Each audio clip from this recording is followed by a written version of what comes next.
Chapter 11. A Hasty Council. The great hall was as silent as a tomb. King Darrow's face was blank, the pale gray of cold ashes. He slumped in his chair. He had been so focused on making friends with the Perthens that he had neglected the possibility that he might yet have to make war against them. Every eye in the room went from Darrow to the Perthen orator, then back to Darrow, looking for some sign of what to do, what to think. The king sat motionless. After several long seconds, the silence was broken by the crash of a heavy fist, hammered once on the table at the far end of the room. "Never!" The voice of Arrol echoed around the sandstone walls. "Never! Never! Never! Never!" Arrol rose from his bench and stalked slowly toward the head table, his finger pointed at the Perthen diplomat, who still stood there. Arrol's face was scarlet, almost purple with rage. A throbbing blue vein had appeared on his forehead. "Bring your warriors, Perth. Bring them by the shipload. We will leave them scattered on the battle plain, food for crows and buzzards." The Perthen's confident smile melted under the heat of Arrol's warlike glare. He took a step back as the tough old Cornwalder continued his slow approach. "You are young yet, Perthen, too young to have sailed with the last invading army that dared set foot on Cornwal. But ask your countrymen there." Arrol pointed at two Perthen delegates who were closer to his own age. "I dare say they remember how Cornwalders welcome invaders." The vein in Arrol's forehead was still pounding out the drumbeat of war. He continued toward the head table with slow steps. The Perthen, though he was already separated from Arrol by the heavy walnut table, got behind his chair in case the old man vaulted the table. When Arrol was only a few steps from the dais, Lord Radnor leaped up from his seat at the head table and put himself between Arrol and the young Perthen. "Lord Arrol," he began. His nervous grin looked more like a grimace of pain than a smile. "Let's not be hasty. No one said anything about an invasion." "This boy just said the Perthens are setting up an army encampment on Cornwalder soil." "Yes, for our protection," answered Lord Radnor with a nervous little laugh. "The treaty does state that our armies will cooperate to defend our mutual interests." "Radnor," answered Arrol with a grim chuckle, "you are a naive little boy. You're a nobleman of Cornwall and one of the craftiest. This is an invasion. Whatever the Perthens say about protecting us, from who do we need to be protected if not the clutches of rattlesnakes?" At this point, the senior member of the Perthen delegation stood up and supported his junior delegate by the elbow as if he were in danger of falling over. "I think we're finished here," he announced. He turned to King Darrow. "I thank you for your hospitality." Then he gestured toward Arrol as he addressed the assembly of Cornwalders. "I hope you do not let this lunatic draw you into his madness. We have come here in friendship. Our warships come here in friendship." He hesitated, obviously aware of how ridiculous this statement sounded.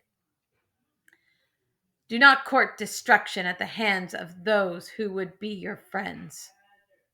He motioned towards the rest of the Perthens, and they stood to leave. Leaving through the door he entered. He called back over his shoulder, "If you need us, you can find us on the Bonifay plain." When the Perthens were gone, Arrol turned and spoke to his countrymen. From the time our ancestors first came to this island, the Perthens have sought to crush the dream that is Cornwall. Radnor interrupted. But Arrol, you forget. Cornwall's not a dream. Cornwall is a kingdom. And kingdoms survive and prosper by making friends with the neighbors they cannot conquer. Arrol turned back toward Radnor. Yes, Radnor, Cornwall is a kingdom. But first it was a dream. And the kingdom cannot stand without the dream. Our ancestors dreamed of a land apart from the world Perth controlled, a land where power and privilege were used to serve the greater good, not to lord it over the weak, a land where even the poorest citizen could expect justice and dignity. Radnor clasped his hands in front of him in a gesture of earnestness. It was a fine dream, Arrol. It still is. But it doesn't change the plain fact that the Perthens can crush us. We all admire your courage, Arrol, but we must be reasonable. The Perthens are hardened veterans with the riches of a vast empire behind them. We don't even have a standing army. Only untrained farmers and shopkeepers who don't know the difference between a halberd and a hauberk. Radnor turned toward the rest of the assembly now, appealing to his fellow nobles' good sense. The Perthens have made us a generous offer. We could join the greatest empire the world has ever seen and never shed a drop of Cornwalder blood. Or we can march out to a war we cannot win and put our homes and families in the path of devastation. There are worse things than being citizens of a great empire.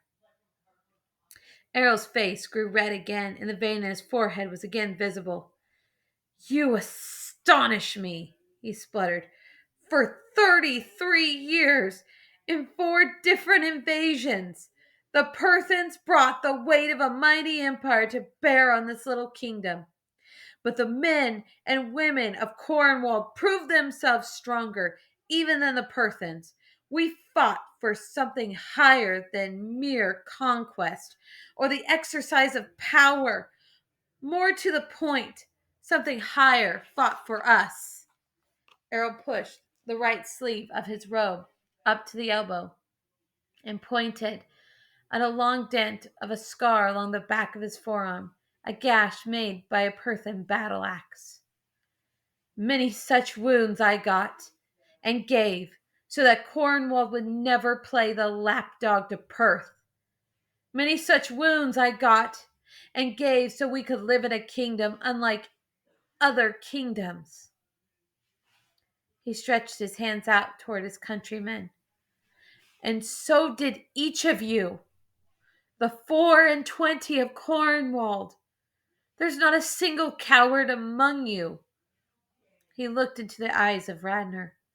Radnor, I owe my life to your acts of bravery on the field of Perin. He walked toward the middle of the great hall. Those may have been different times, but those weren't different people. That was us. You, Cleland. You, Clovis. You, Grady. And yet, it really wasn't us. We overcame because the one God fought on our behalf.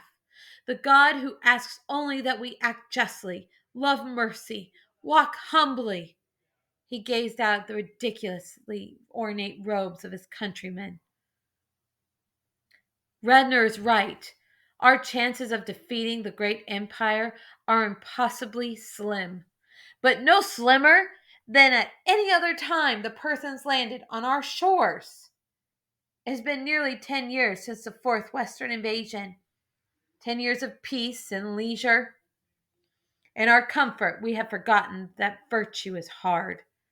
In our wealth, we have forgotten that freedom is expensive. We have come to love what the Perthens love. So now the Perthens are on our shores, intent on swallowing up the nation our fathers built out of pure wilderness. and we have lost the will to drive them out. Why? Because they have offered to let the 4 and 20 keep their estates? Because we can keep living our easy lives if we cooperate with our invaders? He pointed out the bank of windows on the south wall. But how do you suppose South Porter, over at the South Gate House, will feel about the arrangement?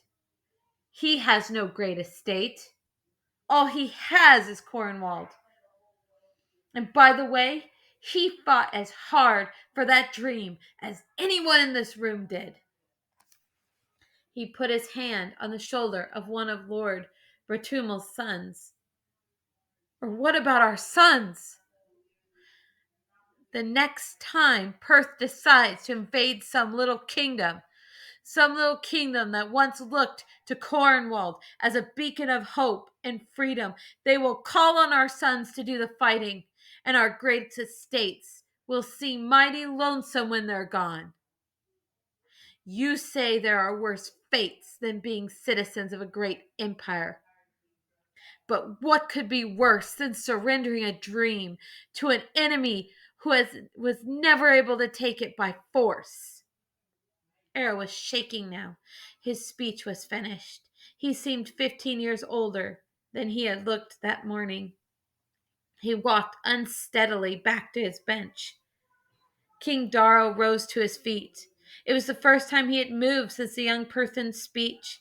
It seemed ages since he had last spoken when he presented Samson to the Perthens.